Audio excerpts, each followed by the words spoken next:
Today we're looking at Andersonville Prison. Hello, welcome to the Daily Bellringer. Please don't forget to subscribe and take a look at the questions down in the description. Also, don't forget to check out dailybellringer.com, where you'll find more resources that go along with many of the Bellringer videos. During the American Civil War, it is estimated that some 500,000 soldiers were captured and held in prison camps.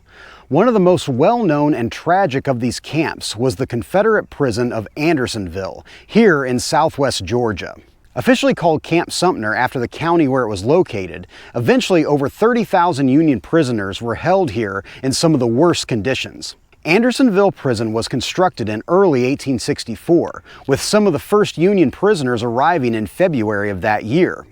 The South was struggling with fewer and fewer resources, and many of the earlier prison camps were overcrowded. The Confederate government decided to build a new prison in a more remote part of Georgia. The location was chosen because it was far from battle and had access to a railroad and was thought to be safe from Union attacks. The open-air prison was originally built to hold about 10,000 prisoners, covering an area of a little over 16 acres, but was later enlarged to cover 26 acres. It was a large open space surrounded by a wooden wall called a stockade. A small stream called the Stockade Branch ran through the camp, which the prisoners had to use for both drinking and washing. There were no buildings or shelters when the prison first opened, so the men had to build their own tents or dig holes for protection. Prisoner exchanges between the North and the South had been common in the early years of the war, but by August of 1863, prisoner exchanges had basically stopped due to the Confederacy's refusal to exchange captured black Union soldiers. Andersonville quickly became overcrowded. Instead of 10,000 men, the prison would eventually hold more than 30,000 at its peak in the late summer of 1864. There wasn't enough food, clean water, or medicine. The prisoners were given small amounts of food, usually cornmeal and sometimes meat. Many were already sick when they arrived, and the conditions only made things worse. Diseases like dysentery, scurvy, and typhoid spread quickly. With no toilets or proper sanitation, the camp became very dirty. The stream that flowed through the camp was polluted, and many men got sick from drinking the water. There were few doctors and not enough supplies to treat the sick and wounded. Many men were too weak to move and lay in the mud or beneath makeshift shelters under the sweltering Georgia sun.